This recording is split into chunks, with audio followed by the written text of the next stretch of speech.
F1 にライセンスポイントが導入されてから直下カテゴリーの GP2 や F2 を経験せず、飛び級で F1 デビューを果たしたのは2017年のランス・ストロールが最後です。2015年にはマックス・フェルスタッペン、カルロス・サインツ、ロベルト・メリ、ウィル・スティーブンスの4人が直下カテゴリーを経験せずに F1 デビューを果たしていますが、現在シートを確保しているのはマックスとサインツの2人だけです。かつては米国のインディーのタイトルを引っ提げ、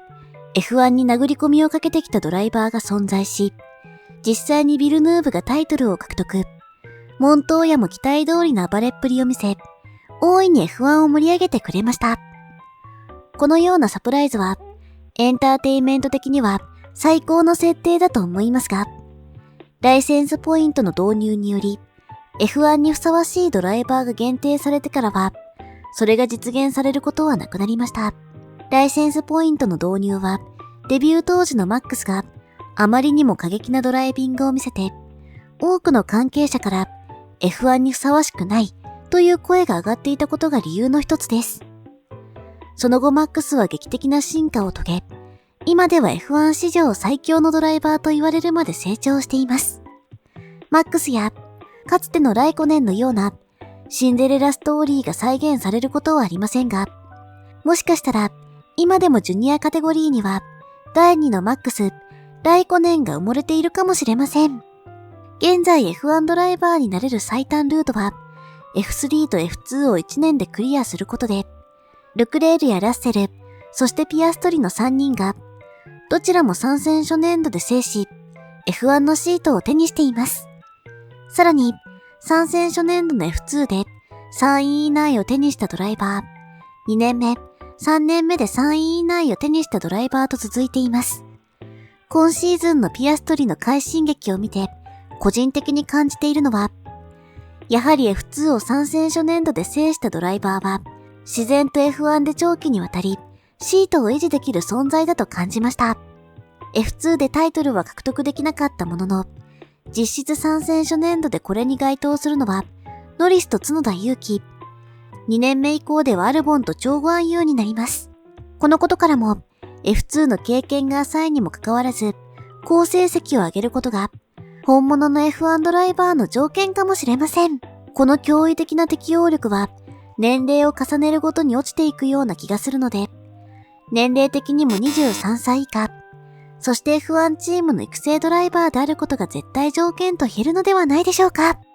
この条件を外れたドライバーは、実質 F1 のレギュラードライバーにはなれないと言っても過言ではありません。つまり、めちゃくちゃ狭き門で、実質一生に一度しかチャンスはないと言えるのです。そのチャンスをものにした角田裕樹には、たとえレッドブルでの未来が絶たれたとしても、その他の多くのチームから声がかかる存在になってほしいです。すでにそうなりつつあると感じていますが、今後のレースは、これまで以上に一つ一つが重要と言えるでしょう。そんな中、マクラーレンからの F1 デビューを目標にしていた、米国インディーチャンピオンのアレックス・パローが、実質 F1 への転向を諦めてしまいました。アレックス・パローは、強豪チップガナーシでタイトルを獲得していますが、F1 への転向を求め、マクラーレンのインディーチームであるマクラーレン SP と契約。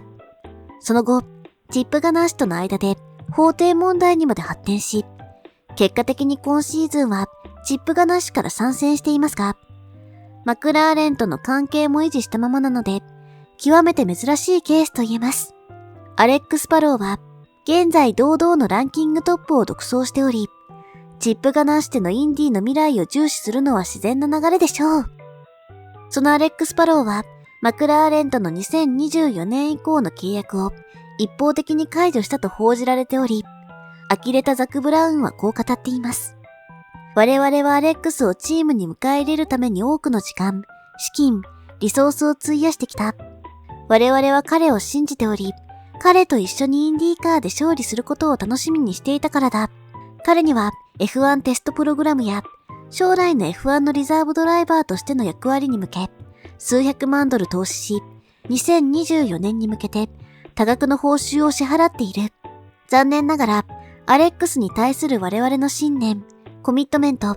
投資、信頼は報われず、見当違いだったようだ。アレックス・パローは、マクラーレンの F1 マシンで何度もテスト走行をしており、印象的なタイムをマークしていましたが、今シーズン彼らがピアストリーを獲得したことで、今後数年にわたり、マクラーレンのシートが開かないことを察したと思います。これも、先ほどお伝えした F1 ドライバーの条件をクリアしたピアストリに対し、その条件を外れたアレックス・パローには、ノーチャンスということを表していると思います。これは、その他の F1 チームのリザーブドライバーにも言えることで、何度テストで F1 マシンを走らせても、FP1 に出走したとしても、その後現れる条件をクリアしたドライバーにシートを奪われるのは時間の問題ではないでしょうか。残念ながら、一度シートを喪失してしまった現メルセデスのリザーブドライバーのミック・シューマッハが、再び F1 のレギュラードライバーに復帰する可能性は極めて低いと言えるでしょう。今回のアレックス・パローの件は、実質インディーでどれだけ結果を残しても、F1 には転向できないということを、その他のインディードライバーに証明したことになると思います。インディーチャンピオンのアレックス・パローが無理なら、現在ランキング11位のコルトン・ハートには、全くノーチャンスと言えるでしょう。かつては、日本のトップカテゴリーの F3000 やフォーミュラ日本を制したドライバーが、F1 にステップアップしたケースがありましたが、今では全く考えられない状況になっています。ライセンスポイントの問題もあるかと思いますが、F1 チームの多くは直下カテゴリーの F2、その下の F3 を重視していることが最も大きな理由ではないでしょうか。このことから、同じフォーミュラカーのカテゴリーとはいえ、F1 を頂点としたピラミッド、インディー、スーパーフォーミュラを頂点としたピラミッドは全くの別物で、それを連動して考えるのは無理があるのかもしれませんね。ライセンスポイントの導入はいろんな意味で成功していると感じます。その逆に、究極のダイヤの原石の発掘ができなくなり、それと同時に世界中の多くの逸材から可能性を奪っているように感じます。いろんな意味で近年の F1 はさらに F1 村になっていると言えるでしょう。その村にいる角田裕樹には可能な限りそこに居続け、さらには岩佐歩も含め、世界でたった20人の F1 のレギュラードライバーの中に2人の日本人が入り込んでほしいです。これらを踏まえると、F1 で優勝できる可能性は宝くじよりも低いと言えるのではないでしょうか。ちなみに、ミントはこの前、ロト6で1000円当たりましたよ。